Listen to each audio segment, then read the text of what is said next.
Он саусағынан өнер тамған Мұхтархан атаған 2000 жылдан бері ағашты ойып түрлі бұйымдар жасаумен айналысып келеді. Жасаған туындылары тек елімізде ғана емес, бірқатар шетелдерде де сұранысқа ие. Қазіргі таңда шебердің жасаған бұйымдары Иманғали Тасмағамбетов, Шерхан Мұртаза сынды ел ағаларының төрінде ілініп тұр.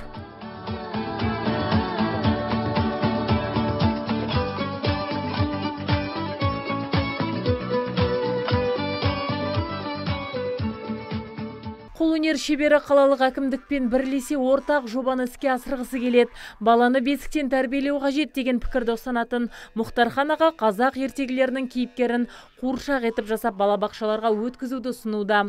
Алайда әкімдіктің қолдауынсыз тіпті жеке меншіктегі бөбек жайларда ерекше туындыларды қабылдамайды. Сондықтан ауқымды жобаны бірлесе орындап, басты мақсат жас ұрпаққа саналы тәрбие беруді орындау қажет дейді ол. Балаларға тәрбие беру жөнінен қуыршақтар бізде ол жоқтың қасы. Қазақи қуыршақтарды енді мынау Қыдырәлі Болманов жасағаны болмаса, қалған өте аз шеберлер.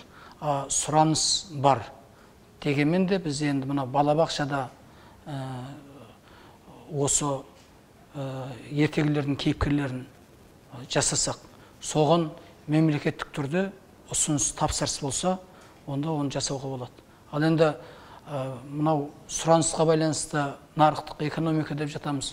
Соған байланысты дүние енді өнердің шыңырау жету үшін біз алдымен осы балалар тәрбиесіне үлкен мән беруіміз керек. Егер үкімет бұл ұсынысты құптаса, балабақшадағы мамандар осы қазақи ойыншықтарға тапсырыс береді. Содан соң бұл саланы қолға алатын шеберлер қатарда көбейеді дейді танымал қолөнерші. Егер ауқымды жоба орындалса, Мұхтархан мырза ойында жүрген тағы басқа тың идеяларды да әзірлеуге дайын екенін айтады.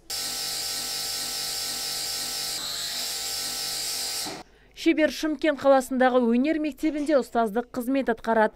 Кезінде спорт саласында қажырлы еңбек еткен оның ата кәсіпті өзіне серік еткеніне 17 жылдан асты. Өзі білетін ұсталық өнердің қыр-сырын шәкірттеріне үйретуден жалыққан емес.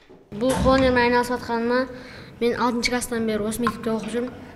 Сол Мұхтархан ағай сабақ береді.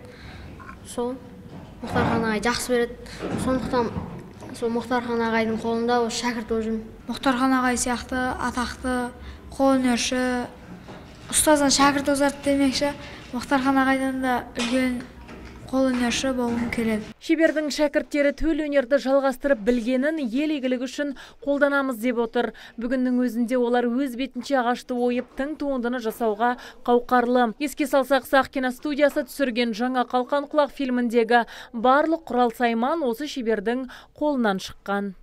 Азиза Мадияр, Антон Семенов, Абзал Тұрабеков, ТВК телеарнасының жаңалықтар қызметі.